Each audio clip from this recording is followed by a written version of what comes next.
البنت عنا بتعاني من ضغط كتير كبير، بداية من أهلها انتهاء بأي شاب ماشي بالطريق، فما بتلاقي حدا تفرغ فيه غير حبيبها أو زوجها. فبصير الشاب بعد ما فكر انه في بالعلاقه استقرار وتأني بيحاول يرجع لايام العزوبيه السعيده. بتشوف بنت وبتعجب فيها، بتحبها، ترتبطوا، تتحول هاي البنت الظريفة إلى كتلة متنقلة من القيود والنكد. فبتحول كل الاحاديث الممتعه اللي كانت تصير بيناتكم لشيء كثير ممل، لشيء كثير روتيني، لشيء كثير مزعج. يعني مثلا فبصير تسالك حبيبي انت بتحبني؟ لا اعوذ بالله، انا احبك، انا بحبك، بكرهك انا. شو اصلا مين انت؟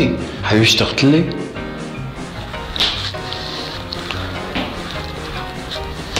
طيب بربك هذا السؤال، اشتقت لي؟ طيب هلا مثلا افتراض سؤال صغير، اذا قلت لك لا او فكرت قبل ما جاوب، شو ردة الفعل؟ اكيد بدي اقول لك ايه خلاص لا تسالي الاسئله البايخه، ما طعمه والله ما طعمه. حبيبي اشتقت لي؟ حبيبي بتحبني؟ حبيبي تضربي منك اللي بيحبك. بصير التليفون اللي بده 10 دقائق بياخذ نص ساعة واثنيناتهم ما في شيء يحكوه.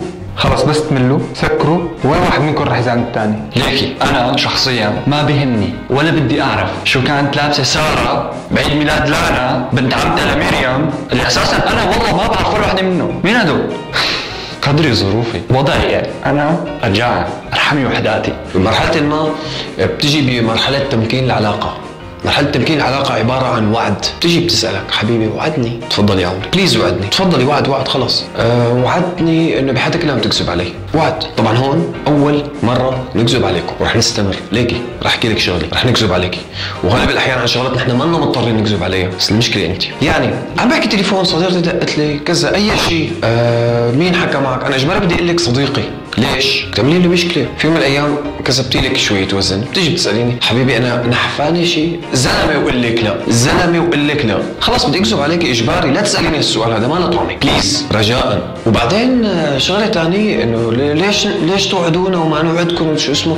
أنتوا اللي بتكذبوا مو نحن، أنتوا اختصاصكم تكذبوا، أنت أول واحد بحياتي. إيه عن جد؟ وشغله ثانيه بنروح المطعم بدنا ناكل اي شيء، جوعانين صار لنا 3 ايام مو اكلين، شو بتجي بتطلبي؟ سيزر سالاد بليز، دايتكو بربك عن جد؟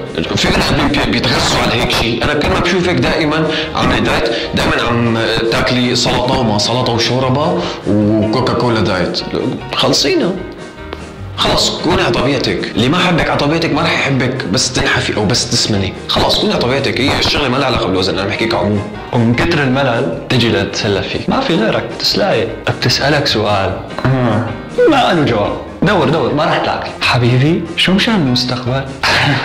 عن جد شو مشان المستقبل؟ عن جد انا مستقبلي ماني شايفه، ما بعرف يعني ما بعرف شو بكره شو بدي اسوي، ما بعرف. انا وانتي على اضربين لحالي ما بعرف شو بده يصير فيني. نحن الشباب عندنا قدرة على التفكير ولا شيء، يعني بنقعد نص ساعة ساكتين بدون أي كلمة، لا وإذا بصح لنا نوقف تنفس بنوقف، وإذا حطيت كاميرا جوا الدماغ بيطلع لك. وبأحسن الأحوال ضد عقلهم تقعد ساكت، لازم تكون قاعد عم تحكي بكل لحظة. البنات بيفكروا حتى لو ما في شيء ابدا يفكروا فيه، بيخترعوا شيء يفكروا فيه. بتكون قاعد انت بامام الله، تجيك مسج حبيبي انت ما بتحبني، فانت بتاخذ الموضوع على محمل الجد، انه شو صاير؟ امبارح كنا ما احلانا يعني، فبتحمل الموبايل انت بتدق لها خير حبيبتي شو في؟ بيطلع انه هي حلمانه انه انت ضاربها كف بالحلم. والله العظيم مو الحق عليك، الحق علي ما اجاب وضربك كف عن جد مخمس هيك.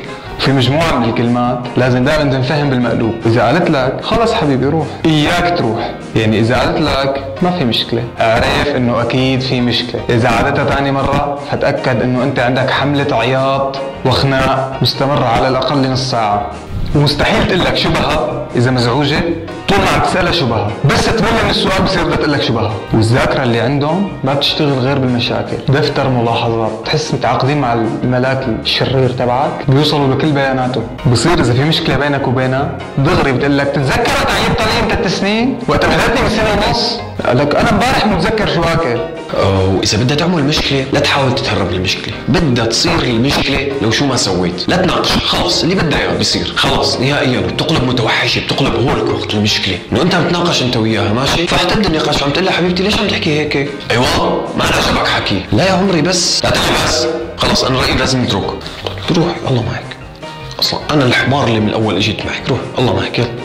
هلا كلكم واللي بدي احكي لكم في شغله كثير بتزعجني، تناقض عن الانثى، ترتبطي مع شاب بتكون غالبا الاحيان العلاقه ما بتستمر اكثر من سنه او سنتين، تتشرط عليه كل شيء، اذا عيط مره انت مزاجي انت عصبي مدري شو اسمه، اذا مره دقر على لبسك انت شرقي انت مدري شو اسمه، بضل تصرعك باي شيء متشرط عليك، بدك تكون بيرفكت مثالي، لازم ابدا تكون مثالي، تجي تتزوج شخص بضل تضل معه 45 سنه شلون ما كان عادي، بيضرب بيعيط بيصرخ عادي. البنت ممكن انه تكتشف من اول شهر انه الشاب ما بيناسبها، بس وين بتمد كتير 7 8 شهور سنه هي عم تبكي وتندب انه معذبها كثير وما انا مرتاحه معه، يا بدي تركيه، لا مستحيل انها تتركه، واذا بتدور على الاسباب بتلاقيها اتفه ما لكم، لك يا ساره تركيه يا ساره ما لكم مناسبين لبعض ابدا، انا ما فيني اتركه، انتم كثير مفكرين الموضوع سهل،